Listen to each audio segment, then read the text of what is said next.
Todos encontrou? Amém?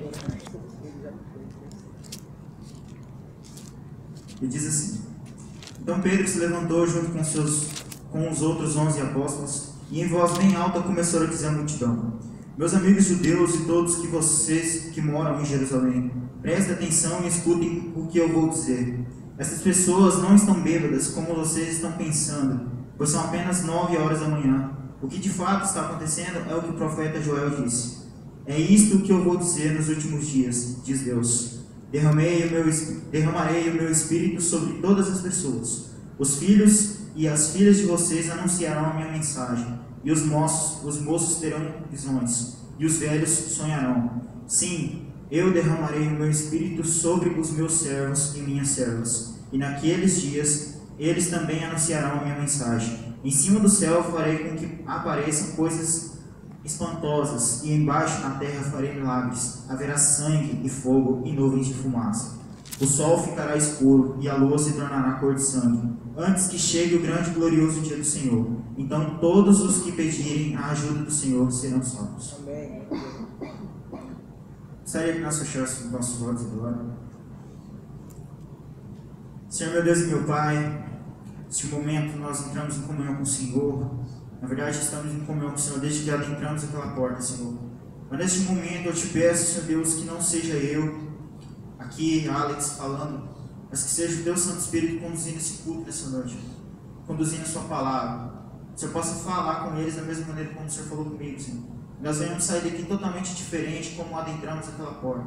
Saímos mais renovados pelo Teu Espírito Santo. Então, no meu hora, agradeço e entrego a vida de cada um, Senhor Deus, que está aqui, que abandonou muitos afazeres, talvez até mais importantes aos nossos olhos, mas estão aqui porque o Senhor o abençoou. Aqueles que não estão, Senhor, sábios motivos, Pai. E mesmo assim, Senhor Deus, abençoe eles onde eles estiverem. Então, no meu hora, agradeço, Pai. Amém. Amém. Eu tenho percebido que nos últimos dias as coisas têm ficado um pouco mais complicadas. É difícil a gente encontrar tempo para adorar a Deus. É difícil a gente ter um pouco mais de espontaneidade para poder fazer a obra de Deus. Quem tem uma carga diária bem corrida sabe o que é isso. Muito complicado. Mas eu vejo que nos últimos dias o que está faltando nessa geração nossa chama-se avivamento.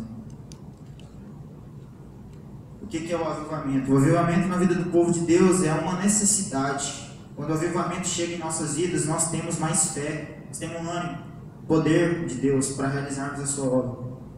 Então, quando o avivamento ele chega à igreja toda ela muda. Por exemplo, aqui em Atos, nos primeiros versículos lá do capítulo 2, você vai ver que a igreja de Atos ela foi avivada. A história da igreja de Atos, né, naquela época mudou. Por quê? Porque as pessoas, através do avivamento, eles começaram a ficar maravilhados e queriam entender mais o que estava acontecendo. E hoje em dia, eu vejo assim que muitas vezes quando alguém fala assim, irmão, você está com a oportunidade, a pessoa esconde, acha que não é capaz. Muitas vezes fala para a pessoa assim, porque eu também já fui assim. Eu tô com você, me precisar, estamos juntos, eu vou te ajudar. Irmão, teria como você ceder aí para a gente fazer um culto? Cara, agora não vai dar, tô com umas coisas aqui para fazer. Ou então vamos lá no monte, vamos morar lá no monte. A gente começa a arrumar um monte de desculpa que talvez desculpem muito mais coisa à toa que poderia estar fazendo a obra de Deus. Então, o que é avivamento? O avivamento no Antigo Testamento, ele vem do verbo hebraico H-Y-H. Ele tem um significado primário de preservar ou manter vivo. Porém, avivar não significa somente preservar ou manter vivo, mas também purificar, corrigir e livrar do mal. Esta é uma consequência natural em toda vez que Deus avisa, na história de cada avivamento, dentro ou fora da Bíblia. Nós lemos que Deus purifica, Ele livra do mal e do pecado. Ele tira a escória e as coisas que estavam impedindo o processo de determinada causa. Lá em Salmos 85:6 diz assim que dai-nos forças novamente e assim o teu povo se alegrará por causa de ti. Eu vejo que o que está faltando um pouco em nós hoje é um pouco de avivamento. Nós precisamos buscar mais a Deus. Nós precisamos sabe? É buscar mais, é se entregar verdadeiramente a Deus. A igreja de Atos, a partir do momento, se vocês forem lá, vocês vão ver que o Espírito Santo de Deus, o fogo desceu e pegou todo mundo, que assim, de uma forma que o povo, ninguém entendia o que estava falando.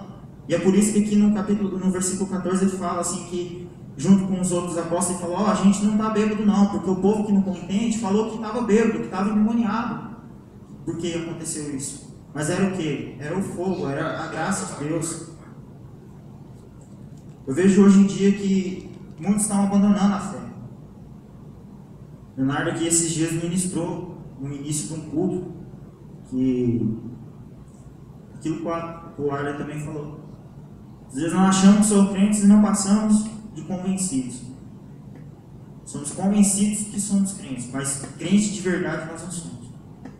E por que nós não somos crentes de verdade? Se a gente pegar as nossas atitudes, a gente vai ver que está totalmente contrário às vontades, aos propósitos de Deus.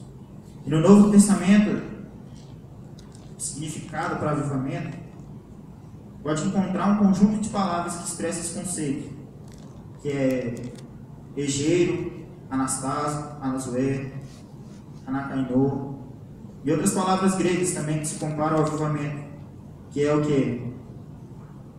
Reacender uma chama que se apaga aos poucos. 2 Timóteo, capítulo 1, versículo 6 diz assim: por isso quero que vocês lembrem de conservar vivo o dom de Deus que você recebeu quando coloquei as mãos sobre você. O avivamento ele nada mais é do que, por exemplo, uma planta que lança novos brotos e floresce. Quando a planta começa a morrer, você faz o quê? Joga água. Vai jogando água, joga água. Aquela planta estava perto de morrer, ela começa a nascer novamente. Começa a brotar novos brotos e floresce. Eu vejo que está faltando avivamento. Tem um pastor chamado Paulo Júnior. Ele diz que nós somos a pior geração que já existiu na face da Terra. Sabe por que nós somos a pior geração que já existiu na face da Terra? Porque nós somos ignorantes. Se a pessoa vir para o culto com uma intenção diferente, ou talvez nem a intenção, mas ela não percebeu, o líder chega, eu acho que você tinha que trocar um pouco o modo de se vestir, um pouquinho vulgar. Talvez a pessoa que vem, para a gente é normal, a gente tem entendimento, mas tem visitante, entende isso errado. Chega no final do culto, ela olha para outra, não vem nessa igreja mais não. Por que você não vem? Fiquei enchendo o saco da minha roupa, não vem também mais não. Se alguém chama atenção, é uma coisinha assim pequenininha. Não vou lá mais não, porque o irmão foi cumprimentar o irmão e ele passou direto, não falou comigo.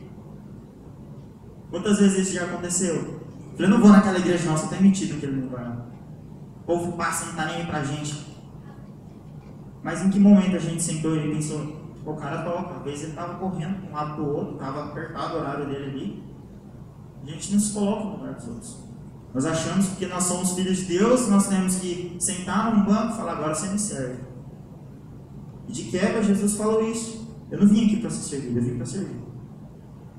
E se nós somos de fato imitadores de Cristo, então para que nós queremos ser servidos e não servir? Por isso e outros fatores, nós somos a pior geração. Nós também somos preguiçosos, que é isso que eu falei.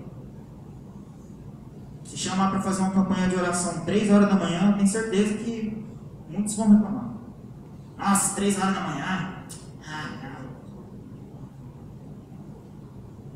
Somos a pior, somos preguiçosos. Às vezes eu penso assim, será que Deus aceita, digamos assim, o propósito de alguém que fica 3 horas na frente da televisão e quando se trata de orar 5 minutos reclama? Será que Deus se agrada de uma pessoa que fica o dia inteiro assistindo futebol, na hora de fazer uma campanha de oração, ora 5 minutinhos ali, acha que já fez a obrigação dele, está ótimo, está perfeito, Deus vai me abençoar? Nós não aceitamos ser repreendidos, nós não aceitamos ser corrigidos. Quando um líder vem falar com a gente, um pastor vem falar com a gente, fala, ô, varão, você está errado. A gente olha depois assim, na frente até que não. Mas depois a gente fala, o que era para vir falar de mim? O cara faz isso, faz aquilo. O dia a dia estava ali com o fulano para baixo. O que ele vai falar de mim? A gente não aceita ser corrigido. A gente não aceita ser repreendido. O que nós temos feito ultimamente, o que nós temos mais feito é colocar uma roupa legal, né? Beleza, uma gravatinha da hora, quem gosta, uma Bíblia debaixo do braço e vir desfilar e passear na igreja. É o que nós temos feito ultimamente. Nossa, o Alex está falando um negócio assim que, nossa, acho que não precisava disso. Eu também, quando li essa palavra, falei, Senhor, maneira um pouquinho aí, senão espana. Porque quando Ele quer tratar, Ele fala forte. E Aleluia. Glória a Deus. É difícil. Mas realmente a verdade dói. A palavra diz que Deus é amor. Quem ama, corrige. Deus corrige. E realmente é isso que nós temos feito, é vir passear no culto. Você quer saber por que eu estou falando isso? Abre aí em Eclesiastes 5.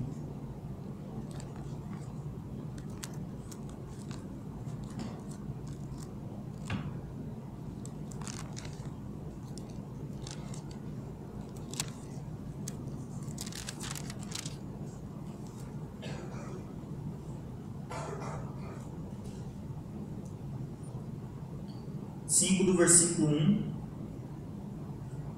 até o 7, que diz assim: tenha cuidado quando for ao templo, não ofereça o seu sacrifício como fazem os tolos, que nem sabem que não estão fazendo isso de maneira séria. Vá pronto para ouvir e obedecer a Deus. Pense bem antes de falar e não faça a Deus nenhuma promessa apressada. Deus está no céu e você aqui na terra, portanto, fale pouco. Quanto mais você se preocupar, mais pesadelos terá. E quanto mais você falar, mais tolices você dirá. Assim, quando você fizer uma promessa a Deus, cumpra logo essa promessa. Ele não gosta de tolos, portanto, faça o que prometeu. É melhor não prometer nada do que fazer uma promessa e não cumprir. Não deixe que as suas próprias palavras o façam pecar. Assim você não terá de dizer ao sacerdote que o que você queria dizer não era bem aquilo. Para que fazer Deus ficar irado com você? Por que deixar que Ele destrua as coisas que você conseguiu com o seu trabalho? Mesmo nos seus muitos sonhos, em todas as suas ilusões e em tudo que disser, você deve temer a Deus. Aleluia. Aleluia. Fala que quando nós entrarmos no tempo de Deus, nós temos que falar pouco. E muitas vezes nós estamos fazendo tudo ao contrário. Estou falando muito, fazendo pouco. E outra coisa que está faltando muito também: temor. Nós precisamos entender o que é isso, o que é temor. As pessoas falam, eu temo a Deus. Será que é verdade? Porque a gente realmente tem temor a Deus?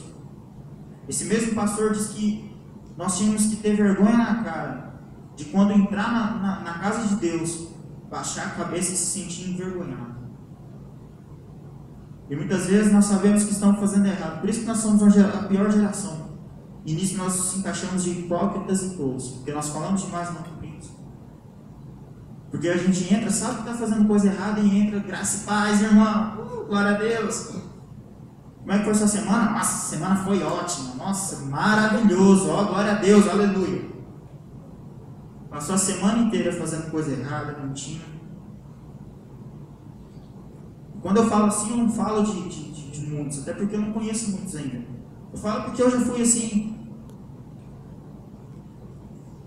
Achava que era só passar um molho de peroba na cara de pau e glória a Deus, amém. Achar que as coisas de Deus são resolvidas de um jeitinho, e não é assim. E o que Deus quer falar? Que nós precisamos ser avivados novamente, nós temos que buscar o avivamento. Primeiro passo para buscar o avivamento é entender o que é temor. Temor é um sentimento profundo de nada mais nada menos que obediência e respeito. Muitos que iniciam um propósito de relacionamento Nelson Júnior fala que, o pastor Nelson Júnior fala assim, que o difícil não é ouvir não, sim ou não. Quando você busca Deus, Deus fala assim, espera. Você quer se revoltar, você quer dar um passo à frente, você quer fazer as coisas do seu jeito. Você até fala, eu espero, passa um dia, beleza, 2 dias, beleza, uma semana, você já está... Deus não vai me ouvir não. Respeite a obediência.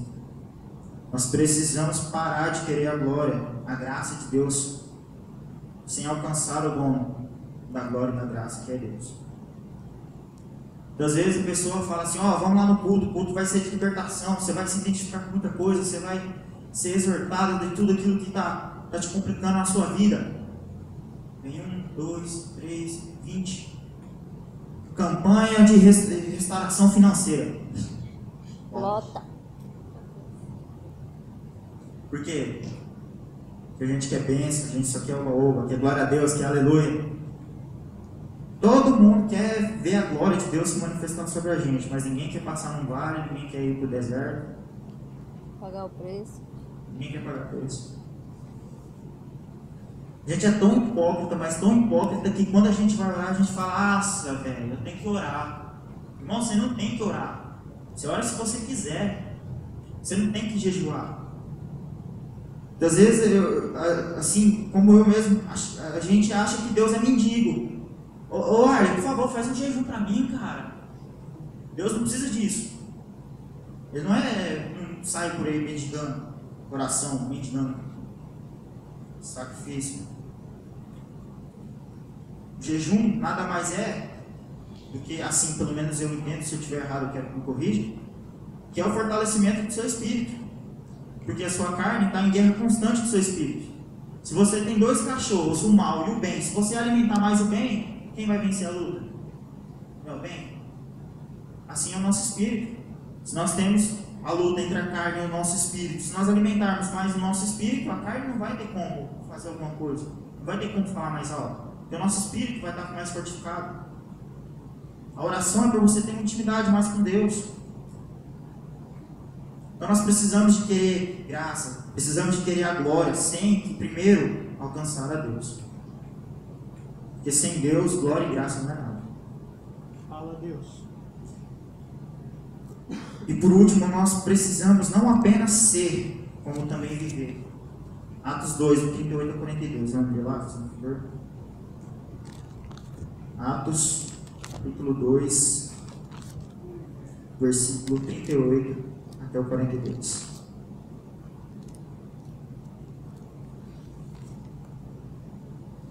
Amém? Amém. E Pedro respondeu: arrependam-se a cada um de vocês e sejam batizados em nome de Jesus Cristo, para que os seus pecados sejam perdoados, e vocês receberão de Deus o Espírito Santo. Aleluia. Aleluia. Não, pois essa promessa é para vocês, mas também para seus filhos e para todos os que estão longe, isto é, para todos aqueles que o Senhor nosso Deus chamar. E Pedro continuou a dar o seu testemunho e com muitas outras explicações procurou convencê-los, dizendo: saia do meio dessa gente má e salve-se.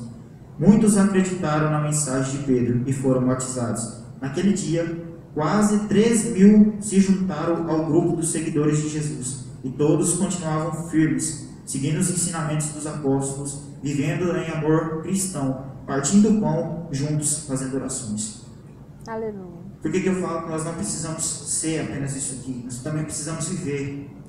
Nós precisamos aqui, no versículo 38, ele já dá o primeiro passo. Arrepender-se. Cada um de nós devemos nos arrepender. Depois ele continuou dizendo que nós devemos sair do meio das pessoas más. Eu já tive muita má influência com questão de amizade. Eu falo que Deus me tirou, que eu acho que eu não estou no mundo da droga hoje, ou igual muitos infelizmente estão, porque Deus nos salvou, Deus me tirou. Eu com 13 anos comecei a fumar cigarro, por influência de amigo. Experimenta aí. Cara, experimenta aí. Tá, bora. E quem fuma, é difícil, olha. Então eu falo que é Deus. E nós precisamos viver isso aqui, é arrepender do pecado, é reconhecer que está errado. Reconhecer que está errado. Se a pessoa está querendo te levar para um caminho totalmente contrário da vontade de Deus, sinto muito, amigo, mas você não tem um amigo, você tem um inimigo. Atos 43, 2, 43 a 47 diz assim: os apóstolos faziam muitos milagres e maravilhas, e por isso todas as pessoas estavam cheias de temor. Todos os que criam estavam juntos e unidos, e repartiam uns com os outros o que tinham. Vendiam as suas propriedades e outras coisas, e dividiam o dinheiro com todos de acordo com a necessidade de cada um. Vou dar continuidade depois, mas só vou dizer isso aqui. Cara, olha a diferença da igreja de antes para a igreja de hoje, atual. Eles faziam o quê? Eles faziam milagres e maravilhas, eles tinham alegria em estar na casa de Deus. Eu creio que não precisava sair muito na rua avisando. Era todo mundo praticamente já tinha noção de que era um culto, que todo mundo tinha que estar reunido. Não tinha o WhatsApp, né? Isso. Para mandar dizendo que tem culto. Saía todo mundo visitando, eles tinham prazer em estar reunido. Muitas vezes quando chamam para ir no culto, que está todo mundo junto, você fala, nossa, tem chato, muito feio, ele está em casa. Não sei para que eu vim.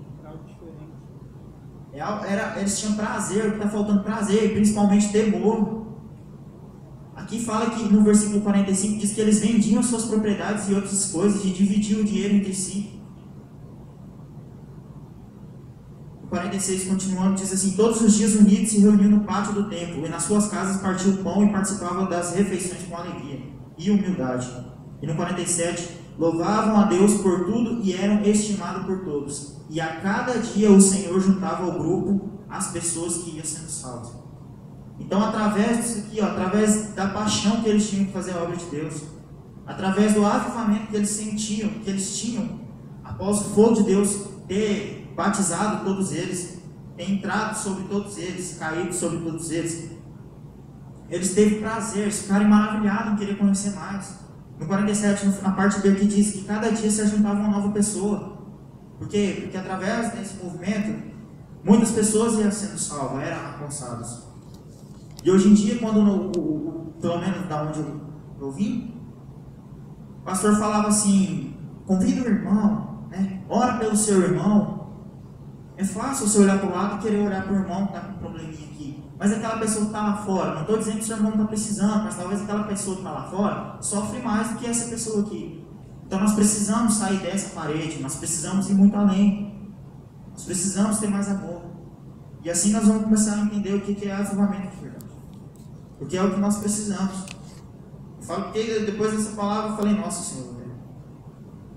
Acho que eu não vou conseguir falar com o Senhor agora, porque é tanta vergonha que ele abrir a boca e falar alguma coisa. Assim como o pai da gente, depois que briga com a gente fica com aquela cara de cachorro. O que vai falar? Mas o que Deus quer de nós é isso, é avivamento. Que é que nós buscamos mais. Glória a Deus, aleluia. Que fala lá, como eu comecei dizendo, que em cima do céu farei com que apareçam coisas espantosas e embaixo da terra farei milagres e haverá sangue e fogo e nuvem de fumaça. Deus quer fazer isso aqui. Aleluia. Ele fez isso aqui nessa época, mas Ele quer fazer de novo, porque Ele sabe que nós somos uma geração que, ainda que não estamos se comportando como uma geração segundo os propósitos dEle, Ele sabe que nós podemos ser uma geração segundo os propósitos dEle. E sinceramente, se nós não mudarmos os nossos comportamentos, acho que as chances de nós sermos salvos são muito mínimas. Porque muitas vezes nós queremos a mudança, mas não queremos mudar. Nós reconhecemos que precisamos mudar, mas as atitudes continuam sendo a mesma, as velhas de antes. Amém? Amém. Então essa foi a palavra que Deus colocou no meu coração.